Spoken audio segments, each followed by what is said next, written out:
O, di ba parang pinatong lang yung ulo ko? Anyways, ito pala yung gagayahin kong look kasi uso siya ngayon. Mga ganites. Ayan siya. Ang ganda, no? Ako yan. Chill. Get Ready With Me Concealer. Ano muna tayo? Corrector. Kasi may mga i-correct tayo dito. Hindi natin kailangang palampasin. Yun.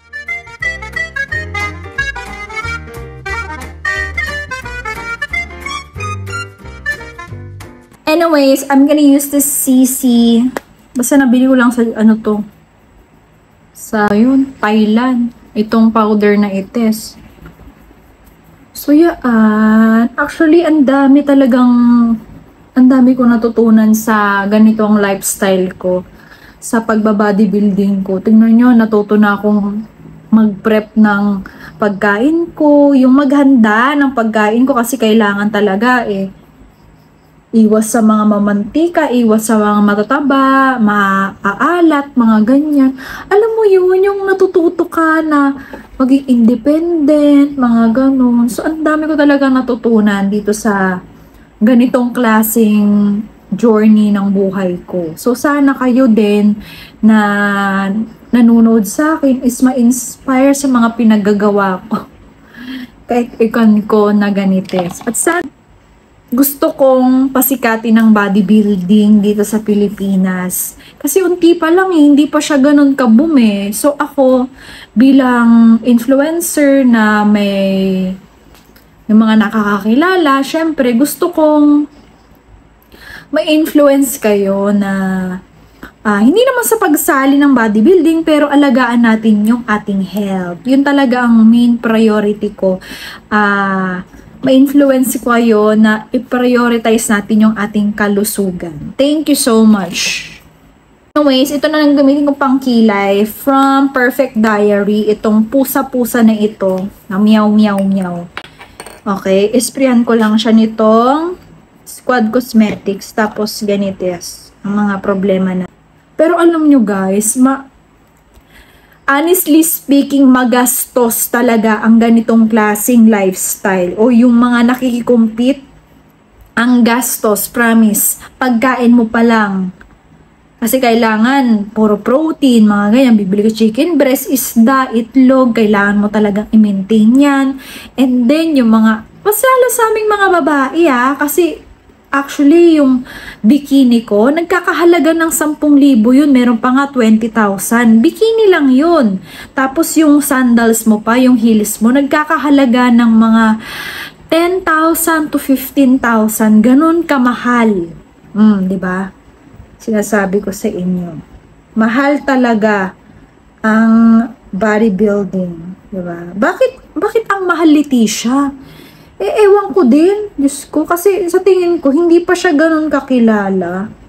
Kaya parang walang masyadong gumagawa ng ganun. Yun ang alam ko kaya medyo mahal siya.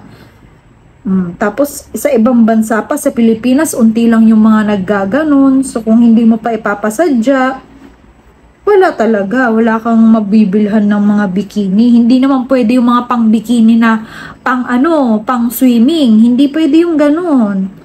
Yung pang pageant, hindi pwede yung ganun. Kailangan talaga is more on mga rhinestone. Alam niyo yun? Yung mga sinuot ko, ganun. Kaya believe ako talaga sa mga nagwa-bodybuilding. Lalo na yung coach ko, si Coach Lujen. Talagang sariling sikap din yun, si Coach. Tapos hair and makeup mo pa. Alam mo yun, buti nga ako medyo alam ko mag-makeup paano yung iba? Gagastos ka talaga. Diyos ko, yung mapapanalunan mo lang 15,000, 20,000. Hindi mo pa nabawi yung bikini mo, yung heels mo, yung kinain mo. Diba? Kaya, huwag yung ginaganyan-ganyan mga bodybuilding. Kasi talagang, hindi basta-basta yan. Sinasabi ko sa inyo. I'm gonna use this Perfect Diary na itong ganitong, diba? Yung pilik mata ko nandito. Itong palette na ito. So, gonna use this shade. Guys, my favorite ako ngayon na O2O na Multi-Effect Makeup Pen. Tignan nyo to guys. Para siyang yung NYX na Jumbo Chururut. Lagyan mo siya dito. And here.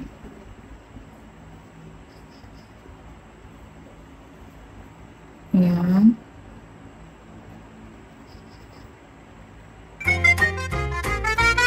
Halong kayo.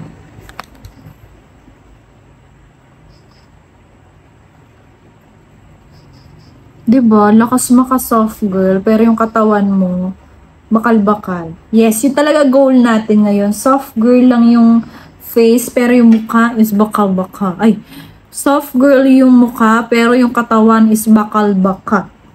Alam mo yun.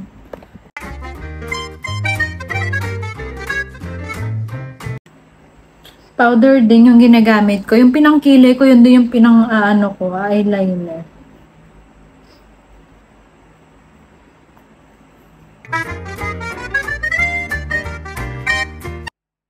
Ay, okay, parang akis. Parang abugbo. Hindi ko alam kung bagay sa akin to pero gawan ko na lang ng paraan. Kaloka kayo. I-create ako ng mga maliliit na hair strokes. Yan.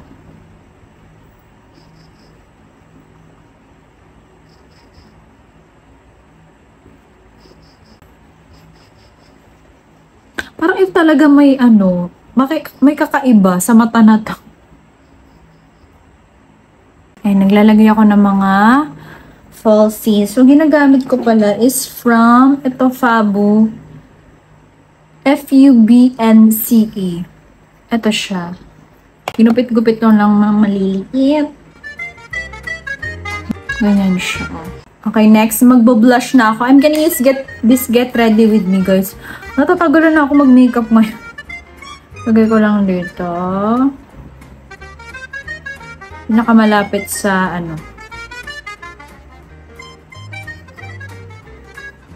sa eye bags. O, diba? More on eye bags talaga to.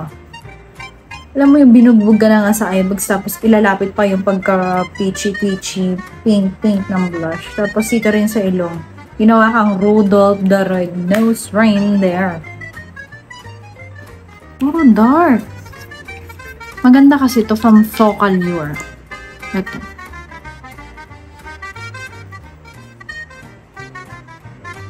This in the shade 203.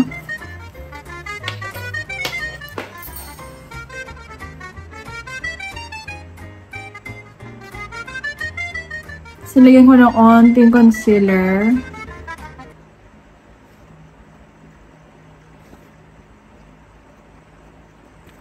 Lalagyan ko naman ng 301.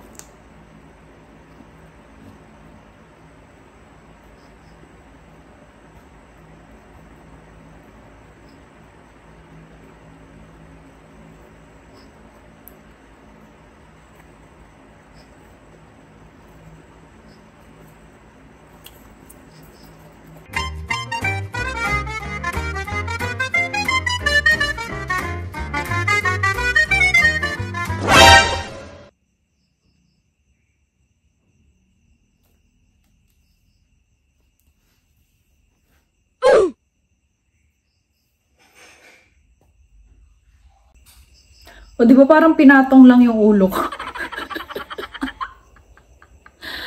Girl, o di ba? Bodybuilding and makeup at the same time.